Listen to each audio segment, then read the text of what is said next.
Damn, how does he know? How did Dave find out? My marriage is toast, I just know it. The courts will judge Dave to be the primary caregiver of our kids. He'll be awarded custody. I'll be a social pariah, shunned by just about everyone in this church-going community. Forgiven by the priest with soft words, but a judging expression. Just like he did with Mary Skelton. She only lasted about 3 months after her husband discovered her affair.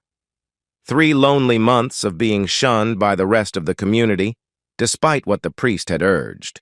This community really hates cheating spouses of both breeds. I slammed on the brakes and screeched to a halt, stopping 2 scant meters from hitting a little girl who had run onto the road chasing a ball. She looked to be about 3, about the same as my Paula. I was driving too fast, too preoccupied by my huge problem. The child's mother frowned at me from the curb, even though it was her fault for not supervising her kid better. I looked around and saw I was near the big park, 5 minutes from home. I suppressed my fears, drove with shaking hands another 200 meters, and pulled over before I hit someone in my distraction. How could Dave possibly think? No, that's stupid. Once Dave discovered I was having an affair, it's only logical he'd think ill of me and want to cover his bases. He might run a dinky little editorial service from home, but that doesn't mean he's stupid. Far from it. Once he found out, of course, he would think it wasn't my first and get the kid's DNA tested. But how did he find out? Carl and I have been so careful. Thoughts of Carl reminded me. I picked up my phone and navigated to Carla, if Dave ever asked, a recently started work colleague. Stick as close to the truth as possible was my motto. My text, "Can you talk?" While waiting for a reply, I continued to kick myself. Why, oh, why did I let that smooth-talking little jerk seduce me? No, now come on, be honest. That's not fair. Why we slept together the first time wasn't seduction and is perfectly explainable. It happened while we were out of town. We'd just spent 2 whole days negotiating an exhausting deal, celebrated with too many champagnes, and fallen into bed together. If I had stopped there, it would have been fine. I would have a secret that I would rue to my final day. A grave secret that could only hurt my husband and family. But I, or should I say we, didn't. We'd both been ensnared by the excitement of sleeping with someone different after 10+ years of marriage. The allure of the illicitness of it all, the thrill of the naughtiness of it. The superiority of knowing we were fooling our spouses, 2 people who knew us so well, and successfully hiding it. Or not successfully hiding it, as it turns out. My thoughts were interrupted by the ding of a text from Carl.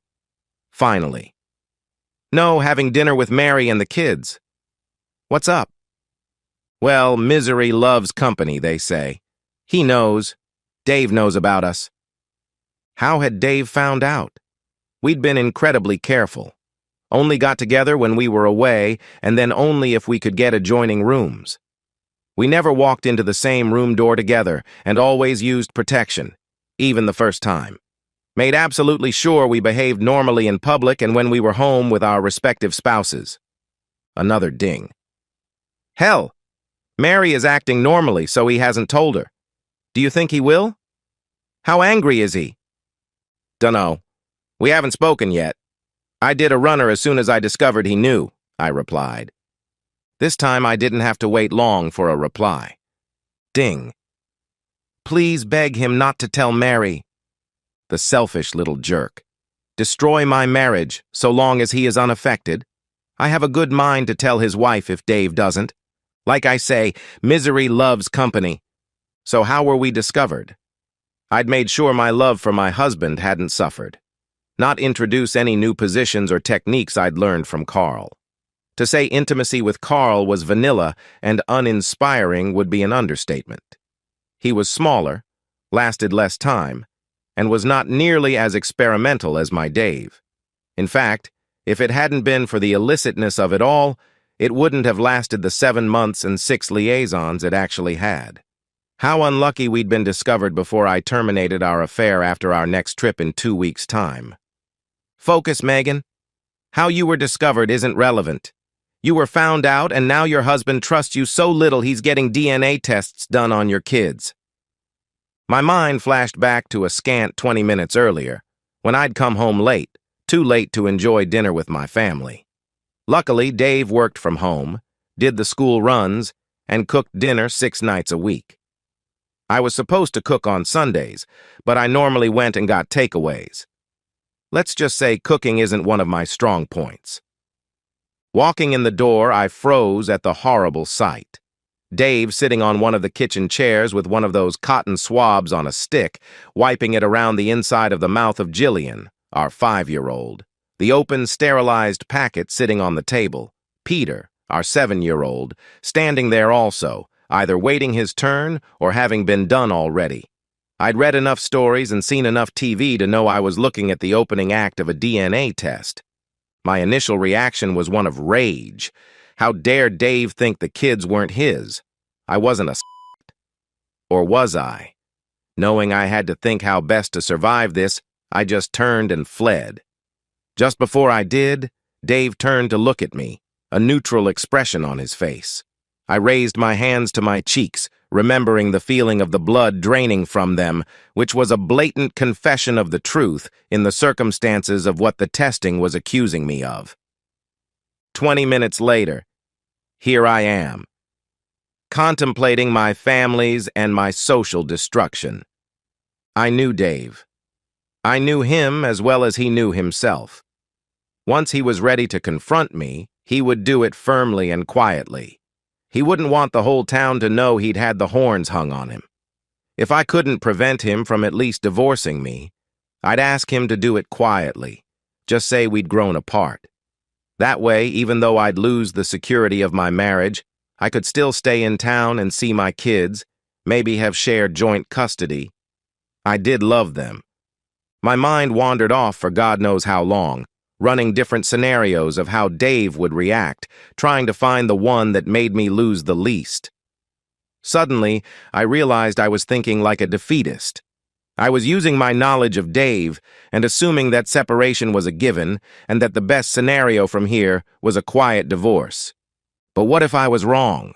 What if I threw myself on Dave's mercy, told him about the forgivable first time and the regrettable continuation? He wouldn't want a divorce any more than me. Sure, his faith and trust in me would be shattered, and it would take years for him to fully trust me again. But I would still have the respectability and the support of the community. If you do this, Megan, you'll have to be absolutely honest with Dave. One whiff of an untruth, and you'll arrive at the curb quicker than a cheetah on speed. I glanced at my watch. Just under 2 hours since my discovery, I hadn't been as clever at hiding my affair with Carl as I'd thought. 2 hours since I'd gone from being secure in my marriage to fighting for its very life. 2 hours after seeing my husband's DNA testing my children raised my blood pressure 100 points. I tapped out a quick text. I'm on my way home to beg you for forgiveness for my affair with Carl. Please don't do anything hasty. Then slowly headed my car home. Well, what happened after that exceeded my worst nightmare. 10 minutes after sending my text, I reached home. As soon as I pulled into the driveway, Dave stormed out the door, threw a "stay here and look after the kids" at me, and screamed off in his car. I found out later that he went straight to Carl's house, and when my lover answered the door, broke his nose with a single punch while yelling, "Mess with my wife, will you?" Those words stopped Carl's wife from calling the police, and between her and Dave, they extracted the full story as Carl begged them to call him an ambulance. With Carl saying he was punched, but his wife claiming he fell against the wall, the police investigation went nowhere. When he returned from an emergency, the locks were changed at his house, and his wife had an online appointment with a divorce lawyer. How do I know all this? Dave came straight home and told me to pack a bag and leave. With one look at the fire in his eyes and his bruised knuckles, with an inkling of how they came to be, I did as requested and fled to a mid-range motel in town. I saw a bandaged Carl at the breakfast bar the next day. Any hopes Dave would be quiet were dashed in the early afternoon when Carl and I were invited into the COO's office and summarily executed. She didn't quote any morals clause in our contracts, just said she didn't want to employ home-wrecking, bottom-feeding scumbags like the pair of us. Ouch.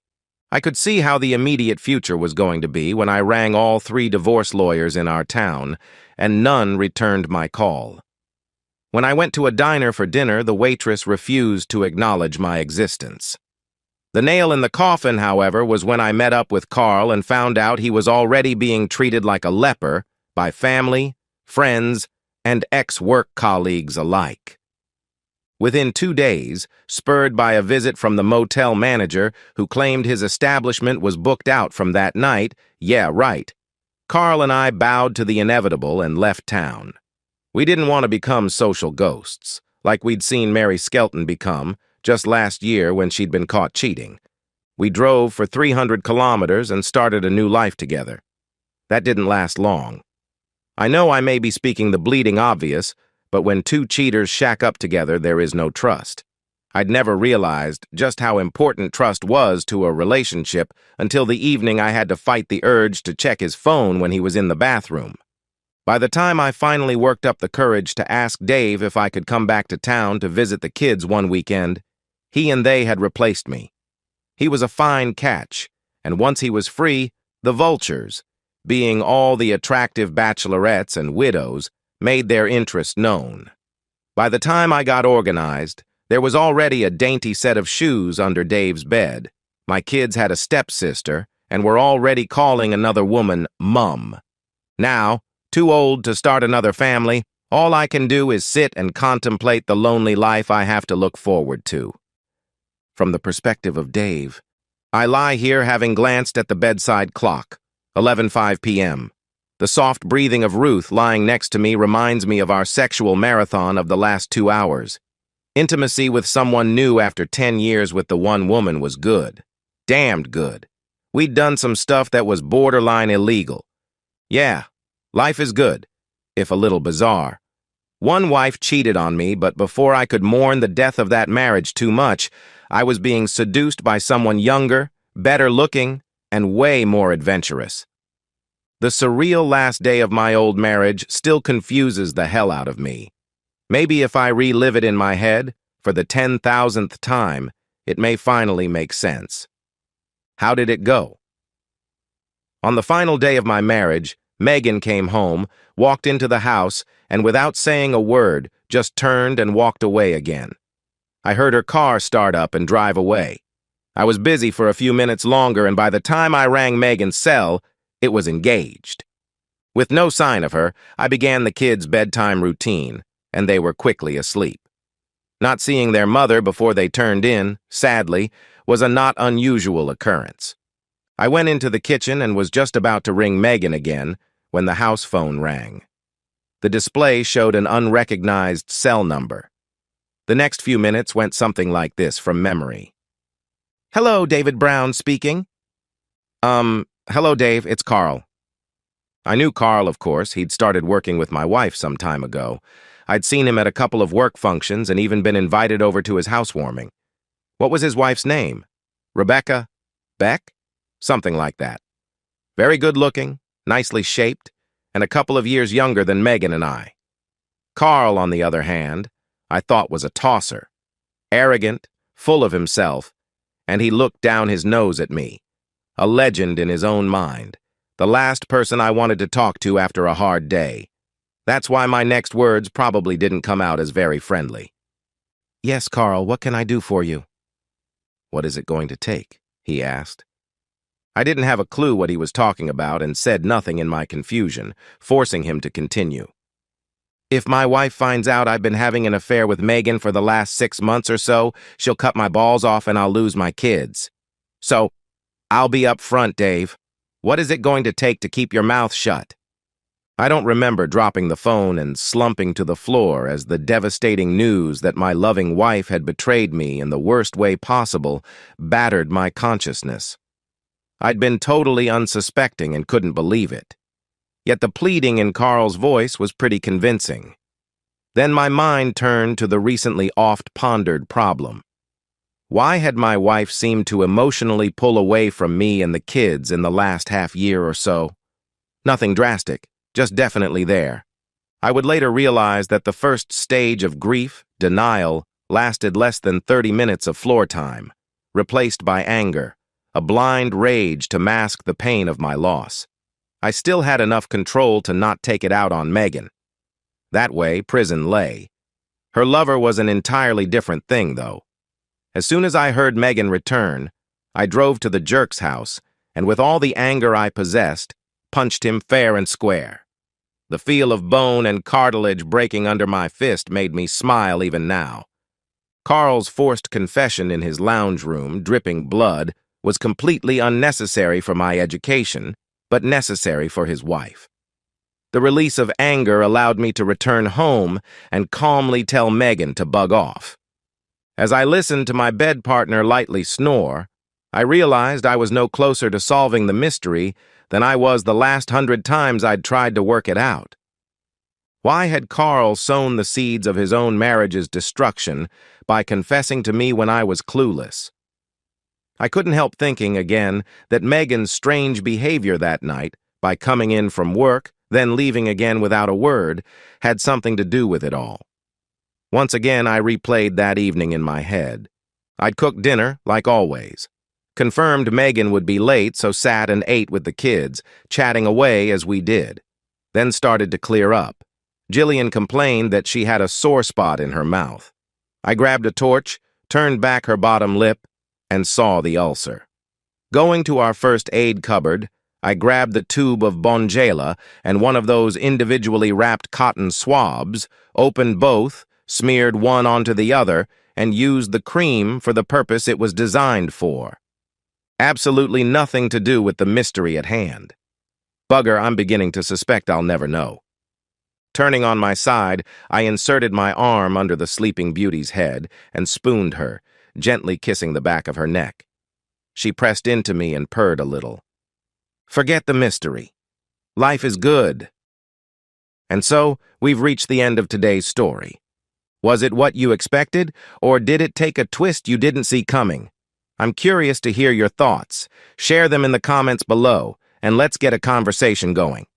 If this story kept you hooked, make sure to hit that like button. And if you're new here or just haven't subscribed yet, now's the perfect time to join our community. I bring you fresh, captivating stories every day, so click that subscribe button and turn on notifications so you never miss out. Thanks for watching, and I'll see you in the next one. I sat quietly and listened to the preacher give the eulogy to my best friend. Cody was more than my best friend. He was the man I had loved since high school. Now I have lost him forever. I need to explain. I met Cody George on my first day in high school. He lived outside of town on a ranch. I lived in town, so we had gone to different grade schools, but the county had only one high school. It was just luck that we were in all the same classes. I always managed to sit next to that good-looking boy, and soon we were talking and comparing notes. Over the next month, we became friends, and by Thanksgiving, we were inseparable. Neither Cody nor I played sports, not the traditional sports anyway. Our school had a rodeo team, and Cody made the team. By our sophomore year, people were starting to take notice. Cody was good. I was at every event cheering him on. I remember one afternoon he was bucked off a rank horse that no one had been able to ride. I met him behind the chutes and was offering my opinions about how nobody could ride that horse. He stopped me. Jesse, there never was a horse that couldn't be ridden, and there never was a cowboy that couldn't be thrown. I will remember that forever. His senior year, he received scholarship offers from universities that had rodeo teams. He turned them all down. Why? Terrorists had flown planes into the towers, and Cody thought it was his duty to go fight them. I disagreed. I tried to talk him out of it, but he joined the Marines and left after graduation. We were both still virgins. While Cody went to war, I went to college. I majored in banking and got a job in the summer working as a teller in our local bank. I wrote Cody letters and emails every chance I got. He always returned my letters, which kept me informed about his life. I was in college, away from home for the first time in my life, so I took advantage of my freedom like all my new friends.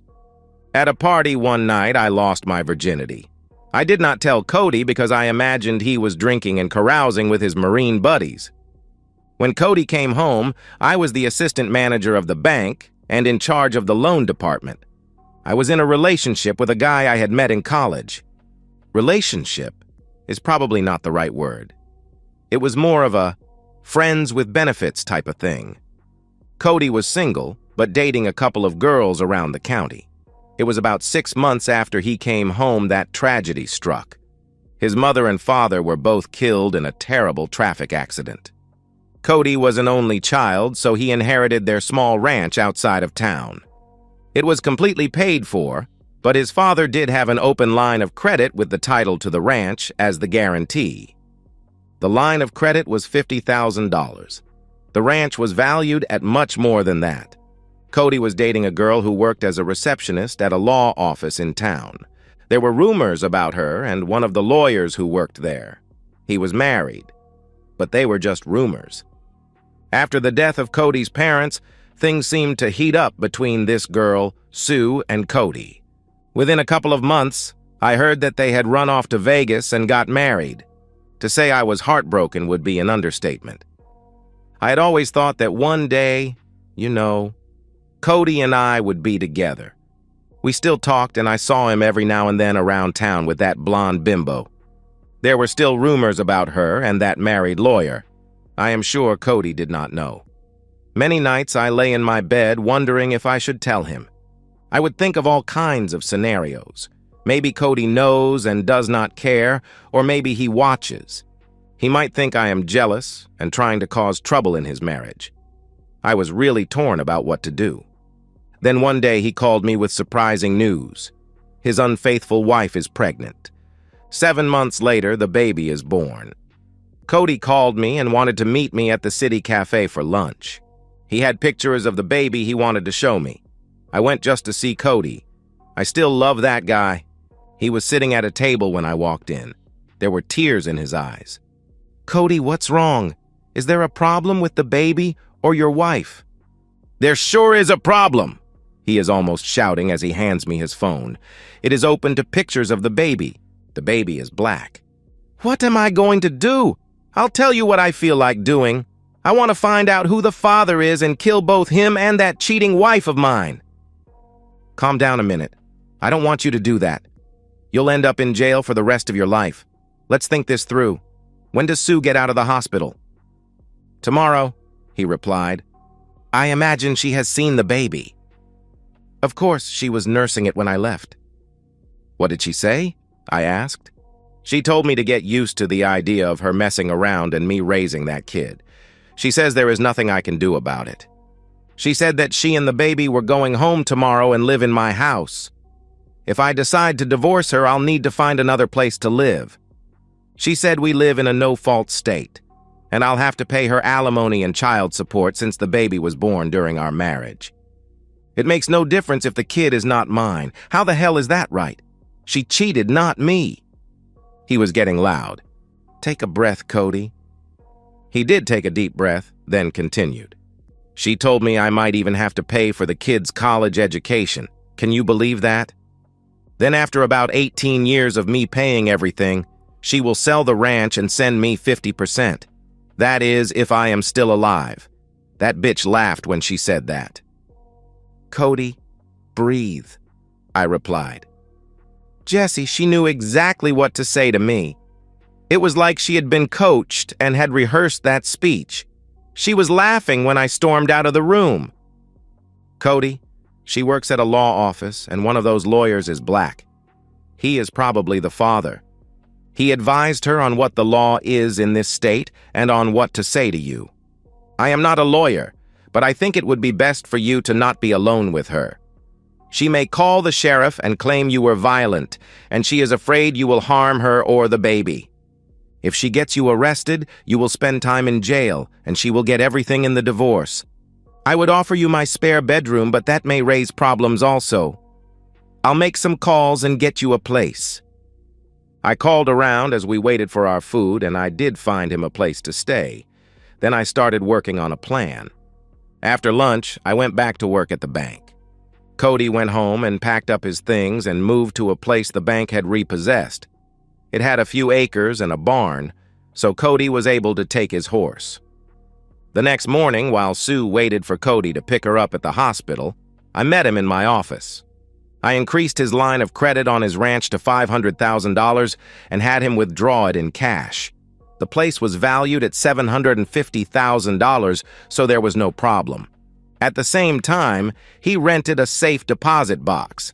The money was not put in that box. Sue and the baby went home in a taxi. Cody did not answer any of her calls. Earlier that same morning, he had driven the few head of cattle he owned over to a neighbor's pasture. A couple of days later, he loaded them into trailers and hauled them to a sale barn.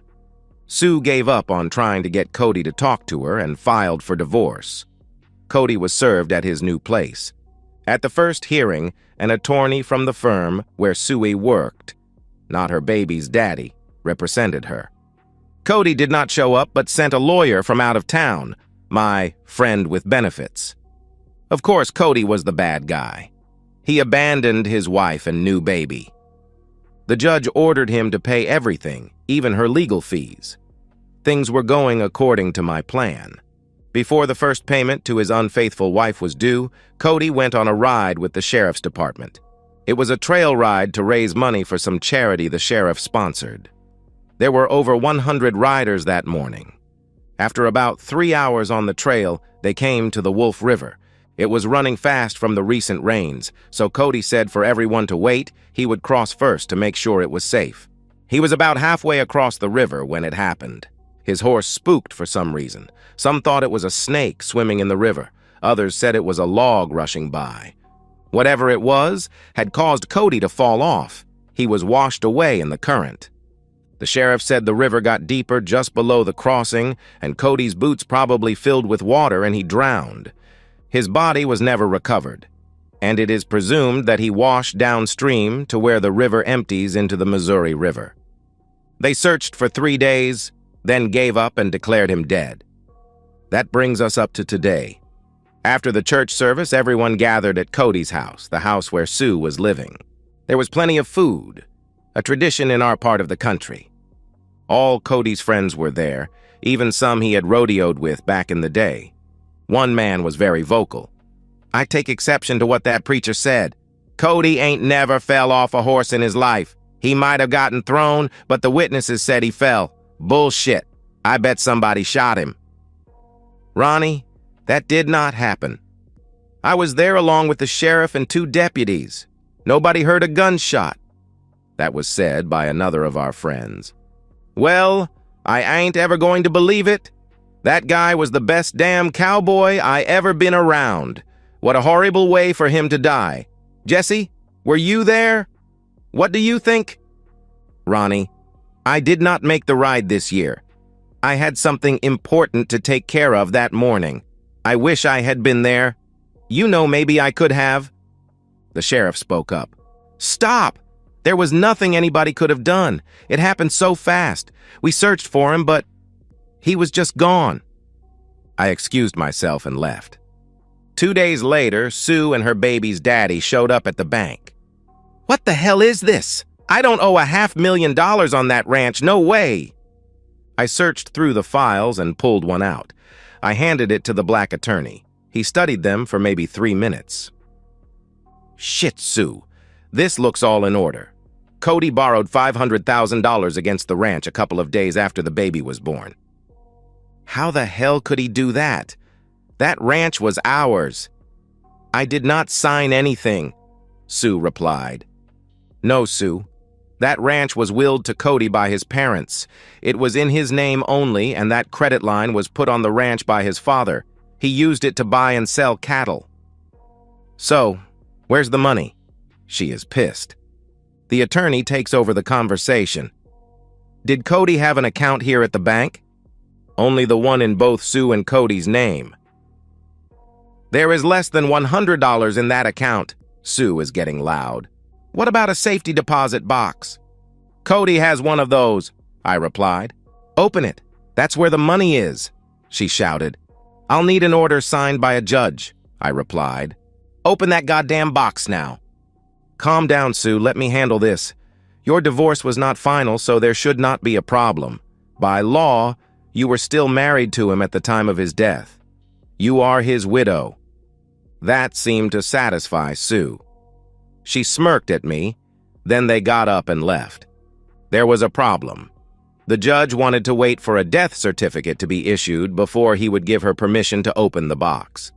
That took a couple more weeks. The bank sent another notice demanding their money and threatening foreclosure. Sue and her attorney were back with the order to open the box. I arranged for a locksmith to meet us, and we opened the box. It was empty. Sue was pissed. Where's the goddamn money? It just did not disappear. Can we look at the bank's video of the day Cody received the money? Maybe that will show something. That should not be a problem, I replied. We searched through the stored tapes until we found Cody standing at a teller's window. The teller counted the money and then put it in 2 of the bank's zippered money bags. Cody then walked over to the vault where the safety deposit boxes were, signed in, and disappeared with a bank employee into the vault. She exited and sat at her desk. In a few minutes, Cody exited carrying the bank bags and walked out the front door of the bank. What did he do in that room? He left with the money. Where is it? I need that money. Sue was getting loud again. This bank is going to take my home. Where am I supposed to go? You are going to have to help me. This is your kid. Find us a place. Calm down, Sue. Don't you dare tell me to calm down. This was your idea. You said I'd get the house and land. Now I've got nothing. He had her by the arm and was leading her towards the door. Let me go, asshole. I'm telling your wife. We'll see what she thinks about... She never finished. He slapped her so hard she fell to the floor. He stepped over her and left. The bank's security guard was helping her up when the sheriff arrived. I had called him when Sue had started screaming about the bank taking her home. The attorney spent a couple of nights in jail for assault and battery. Within a month, his wife started divorce procedures, and the bank foreclosed on Cody's house and land. I heard Sue sued her baby's daddy for child support, and won. She moved out of town, as did the attorney, after he lost his job and was suspended from practicing law for 6 months. Have you figured out that Cody is not dead? From the perspective of Cody, Jesse had a plan, and it sounded like it would work. I mean, what were my choices? Killing Sue and her lover was not one, nor was paying alimony to a cheating wife for the rest of my life while she lived rent-free in my house. I was not going to pay child support for a kid that is not mine either. Jesse knew I always helped on that charity ride, and that would fit in with the plan for me to disappear. I halted the ride at the edge of the river, telling everyone I would cross first to make sure it was safe. I made the horse rear, and I fell into the river. I quickly swam underwater to the deepest part, and then stayed under until I reached the cave that Jesse and I had discovered when we were kids. I swam inside, then surfaced and sat on the rocks. People searched the river, but no one knew about that cave but Jesse and me. At 9 p.m., the search had been called off for the night, and I swam downriver to a bridge. Jesse picked me up and took me to an airport 300 miles away from our town. I boarded a plane with my passport and flew to South America. Nobody bothered to check the airports or immigration. I was dead in the river as far as anyone who cared thought.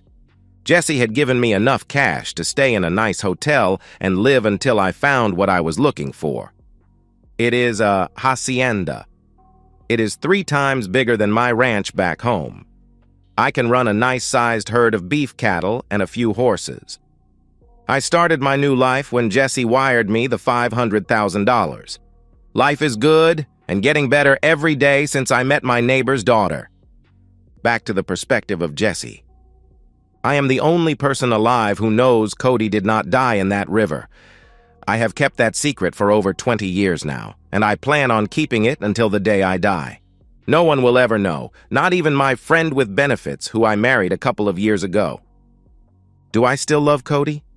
Of course I do. I always will. But it would never have worked out between us, and I knew it. Cody is a real man's man. That's why I love him. He's what every young boy dreams of becoming, and every old man wishes he had been. an American hero, a cowboy. He doesn't have a single ounce of attraction to men. As for me, I've known I was attracted to men my whole life. And that's the end of today's story. If you enjoyed it, please give this video a thumbs up and drop a comment below. Your support helps the algorithm push my content further. If you're new to the channel, don't forget to hit that subscribe button. It really helps me keep creating more stories for you. Thanks for watching, and I'll see you in the next one.